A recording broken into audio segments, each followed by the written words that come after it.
O nosso assunto de hoje é 5 alimentos que são inflamatórios, mas eu vou te mostrar e ensinar estratégias de como não retirar esses alimentos da tua rotina alimentar, se são importantes para você e se você gosta, como comer e consumir sem neura, sem que isso impacte no teu processo de emagrecimento. Lembrando, gente, que nós somos seres individuais. Por isso que eu sempre trabalho nesse conhecimento e nessa lembrança que o alimento, ele reage de maneiras diferentes no nosso corpo e em cada organismo.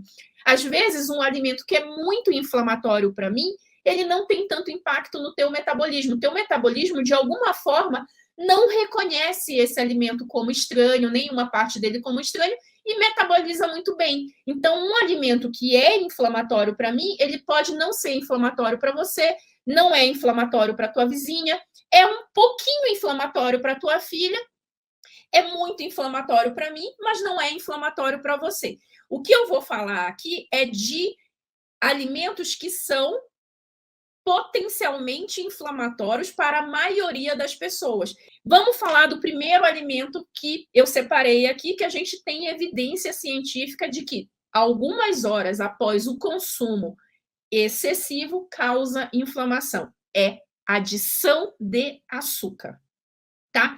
E aí, gente, não importa se é açúcar refinado, se é açúcar demerara, se é açúcar orgânico, granulado, cristal. O açúcar, ele faz subir rapidamente a glicose no sangue, que é o açúcar dentro do sangue. Então, quando você consome um alimento com adição de açúcar, em especial isolado, eu fui lá, por exemplo, no meio da tarde, comi 3 brigadeiros de uma vez só. Excesso de açúcar, leite condensado, né? E aí tem uma concentração maior de açúcar, fui lá consumir um tantão de açúcar de uma vez só, 50 gramas de açúcar, vamos dizer, de uma vez só. Consumi. Esse açúcar entra no meu sistema digestório, é digerido rapidamente, porque ele é de rápida absorção, entra na corrente sanguínea, sobe o açúcar no sangue e o nosso corpo não sabe lidar com esse excesso de açúcar de uma maneira tranquila, vamos dizer assim. Ele já compreende que é uma agressão, porque açúcar alto no sangue, se continuar subindo rapidamente, pode até entrar a pessoa em coma. Isso significa que você tem que cortar doce e açúcar da tua alimentação? Não. Você precisa comer estrategicamente. E o que é comer estrategicamente? Eu vou dar uma estratégia. Tem várias, eu vou compartilhar uma com vocês. Você não vai comer um alimento doce se ele é importante para você, se o brigadeiro é importante, se o doce de abóbora é importante, se a fatia do bolo é importante para você, você não vai comer ele no meio da tarde. Por exemplo, depois do almoço, 2 horas, 3 horas depois do almoço, 2, 3 horas antes do... Você nunca vai comer o doce como lanche. Doce não vai ser opção de lanche para você. Porque o doce, para diminuir esse pico de açúcar que ele faz no sangue, ele tem que estar junto de outra refeição. Ele tem que estar com outro alimento junto, de preferência com fonte de gordura e fonte de proteína, para segurar esse açúcar e esse açúcar não ser liberado no sangue. E claro, eu vou compartilhar, porque eu estou muito boazinha, com muito calor no meu coração está muito quentinho hoje. E claro, gente, outras estratégias que você pode usar, porque a recomendação, limite diário, seguro, vamos dizer assim, tolerável, de consumo de adição de açúcar no nosso dia é por volta de 25 gramas de açúcar, seria uma colher cheia de sopa, mais ou menos, por aí. Daria 25 gramas de açúcar, se eu não estou muito errada na medida caseira, mas são 25 gramas de açúcar. Se você sai adoçando tudo, eu adoço o chá, eu adoço o café, eu adoço o suco, eu vou colocando açúcar em tudo, aí eu como bolo, e eu como brigadeiro, e eu como chocolatinho, e eu como um monte de açúcar de adição durante o dia, porém não precisa tirar o açúcar completamente da tua alimentação se é uma coisa que você gosta. O que muita gente tem a falsa impressão é que, se eu consumir açúcar de coco é mais saudável. Então, eu posso usar açúcar de coco à vontade, como se fosse remédio. E o demerara tem mais vitaminas. Então, o demerara eu posso consumir sem problema, sem dor de cabeça, eu posso consumir à vontade, porque é um açúcar mais saudável. O açúcar, ele é açúcar. Ele vai dar reação de hiperglicemia, aumento de insulina, hipoglicemia reacional, liberação de marcadores inflamatórios, sendo esse açúcar mais saudável ou não, porque não é isso que vai fazer diminuir o pico de açúcar. O que diminui o pico de açúcar no sangue causado pelo açúcar de adição é você consumir esse açúcar, obviamente, em quantidade mais reduzida, mas sempre associado a outro tipo de alimento em conjunto e evitar consumir isolado no meio do dia, tá? Segundo alimento que é mais pró-inflamatório em excesso: carboidrato refinado, farinha branca refinada. E aí vem uma questão muito grande de então é glúten. Glúten é inflamatório. Não, gente, glúten não é inflamatório para todo mundo. Isso é um grande mito. Ele pode ser inflamatório para algumas pessoas? Pode. Para pessoas que têm doença celíaca, que é raro ter pessoas com doença celíaca. Mas para quem é celíaco, não pode consumir glúten, porque o glúten é extremamente inflamatório. A grande questão não está no glúten, está na farinha refinada, porque a farinha refinada, carboidrato refinado, sabe o que ele vira no teu sangue? Glicose. Rapidamente. Como é refinada, não tem fibra, não é integral, isso a tapioca, que não tem glúten, pode fazer, porque ela é um polvilho, ela é muito rápida a absorção, por exemplo. Pode acontecer, se você não tiver o cuidado de comer uma tapioca com uma proteína, por exemplo, vai entrar rapidamente na tua corrente sanguínea, vai virar glicose e vai acontecer todo esse mecanismo que eu falei, que é do açúcar. Porque o carboidrato, ele vira açúcar no teu sangue. E o excesso de açúcar, fazendo o pico de açúcar no teu sangue, vai liberar marcadores inflamatórios, vai liberar insulina, vai diminuir açúcar no sangue, vai aumentar a ansiedade, vai dar vontade de comer mais carboidrato refinado, mais doce. Tem gente que tem afinidade de paladar mais para salgado, tem gente que tem mais afinidade para doce, mas dentro do sangue, depois de passar pelo processo metabólico, tudo vira açúcar. E o excesso de açúcar no sangue libera a inflamação, tá bom? Terceiro grupo de alimento inflamatório, mais pró-inflamatório, medido, marcadores no sangue, através de estudo científico. Carnes embutidas.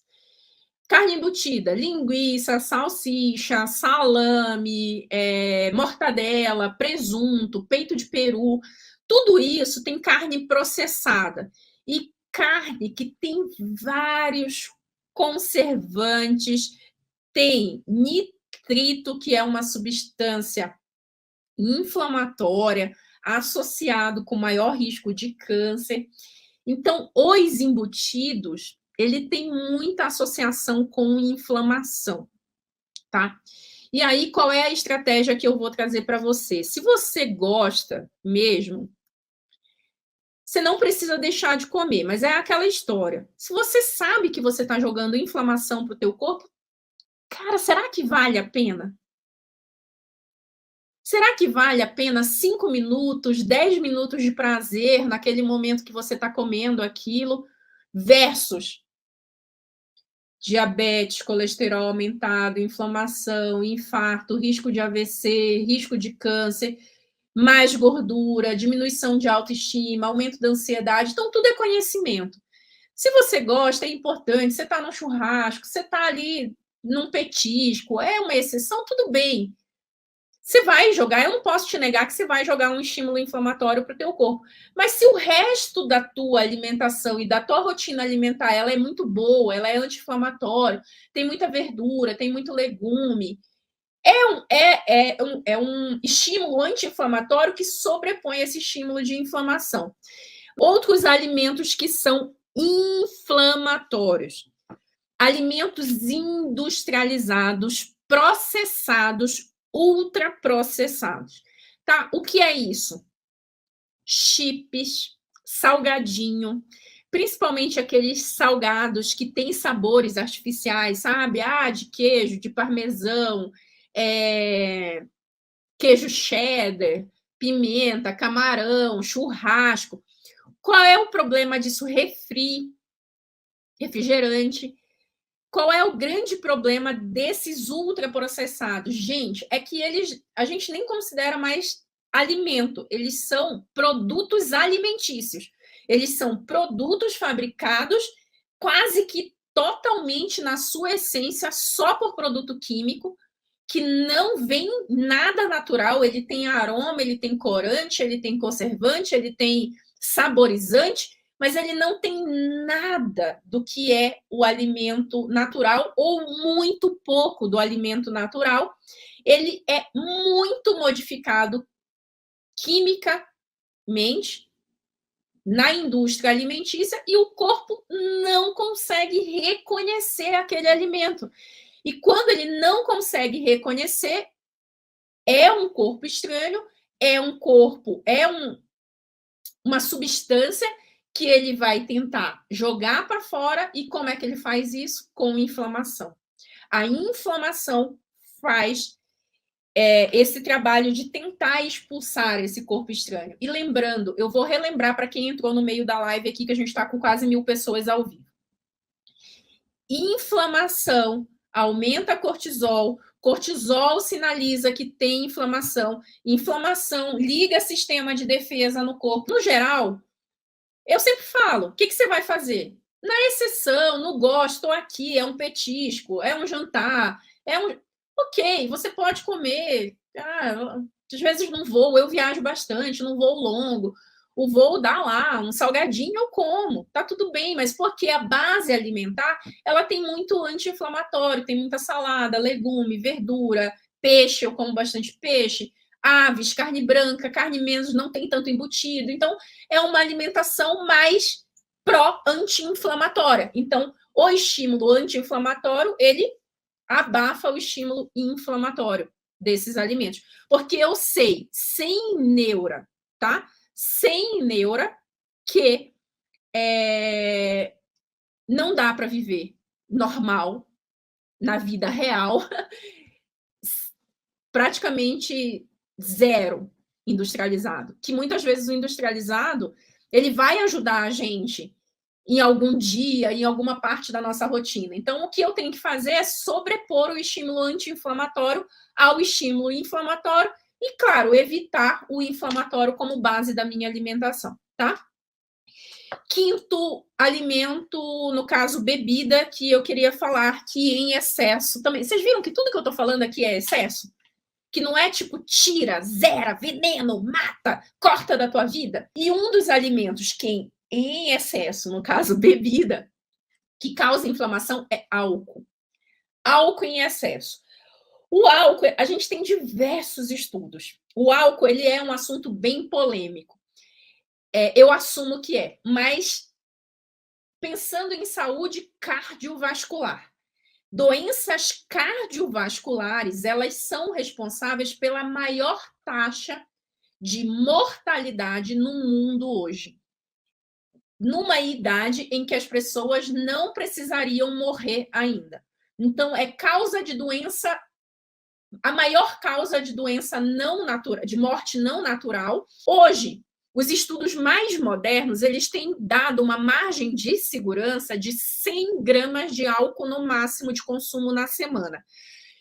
Até 100 gramas de álcool, que é um consumo de leve a moderado levinho, ele é, inclusive, protetor cardiovascular. O que é protetor cardiovascular? Quando eu comparo alguém que não consome álcool com alguém que consome álcool de forma leve, a pessoa que consome álcool de forma leve tem um risco cardiovascular melhor do que a pessoa que consome zero de álcool. Isso não significa que você tem que tomar álcool para ter um risco cardiovascular melhor. Eu só estou te dizendo que se você gosta de álcool, e você consome até esse limite para mulheres é por volta de uma dose por dia. Uma cerveja por dia, uma taça de vinho por dia, meia dose de uísque por dia, isso é mais ou menos o que vai dar ao longo da semana o consumo limite para a maioria das pessoas, que é isso, até 100 gramas é bem seguro, de 100 a 200 gramas, de 1 a 2 doses de álcool, para a maioria das pessoas é seguro, mas mais para homem do que para mulher.